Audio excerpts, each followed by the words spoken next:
It's a beautiful sunny day. I'm here at Nunhead Cemetery in South London, and it's a great place in which to see the impact of the National Health Service by looking at people who died before we had it.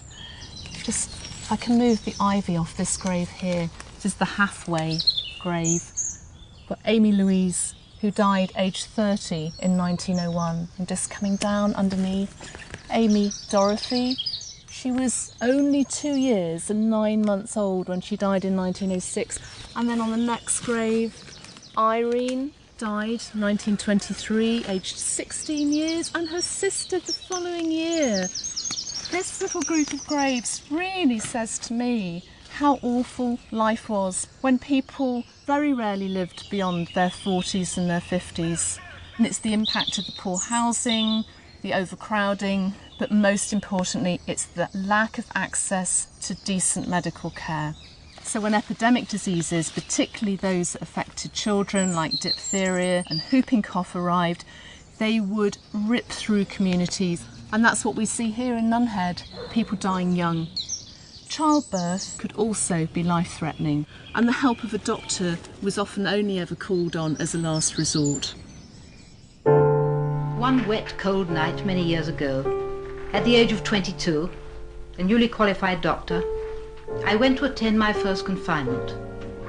Very nervous, I arrived with my new black... Edith Summerskill, a doctor and Labour MP, highlighted the appalling conditions she found just before the NHS was born. There lay the patient on a mattress, covered by a threadbare blanket. A girl of my own age, in labour with her second child. By the bed stood a cot, and standing grasping the wooden bars was a child with bulging forehead and crooked legs, the classic picture of rickets, a disease of undernourishment. The young mother clutched my hand with her own moist, bony fingers, on which she wore a greenish brass wedding ring, twisted round with cotton to prevent it falling off. Women's health suffered more than most because they put their family's welfare before their own. And there were some bizarre common procedures, like having all your teeth extracted, as Evelyn remembers. There was an old cobbler, and Sunday morning he used to pull teeth out. But he pulled it out with the pincers that he pulled the nails out of the shoes with. And he didn't sterilise them or anything, and there was a bucket of blood, and all these old chaps sat round for the entertainment. Medical care was basic. Doctors worked flat out, making ingenious use of the limited tools they had. When women gave birth, they'd choose a midwife to assist, who could give them more time. Doctors managed the more difficult births as best they could. I've got here my forceps deliveries, all on my own, no anaesthetist. Chloroform I used, but latterly when I used to turn the baby inside the womb or prolonged extraction, I used to ring up a doctor to come and give a whiff of anaesthetic, and I used to do the job on the kitchen floor.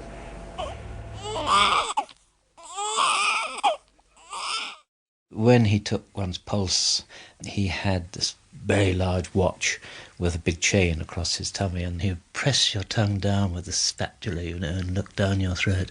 And he always had a habit of turning his eyes up to the ceiling as though he was going to read the results of what he heard on the ceiling somewhere, and always saying, aha, and you always used to wonder whether you were going to live or die.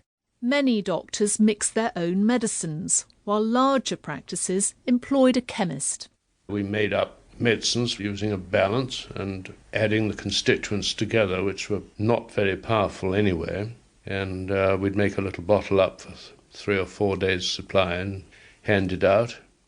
They were awfully keen on feeding children up with all sorts of peculiar things. I remember taking iron tonic, which had to be sipped through a glass tube, because otherwise it would blacken the teeth. Dr. Evan Evans, he had a customer with a bad heart, and he ordered tincture of digitalis, foxglove. Tremendous dose, £1.50. And I rang him up and I said, Doctor, I've got this prescription here and it's almost lethal. He said, well, this patient's in such a poor state of health, he said, it won't make much difference whether they live or die. Medicines and doctors' visits, whatever their quality, were luxuries few people could afford.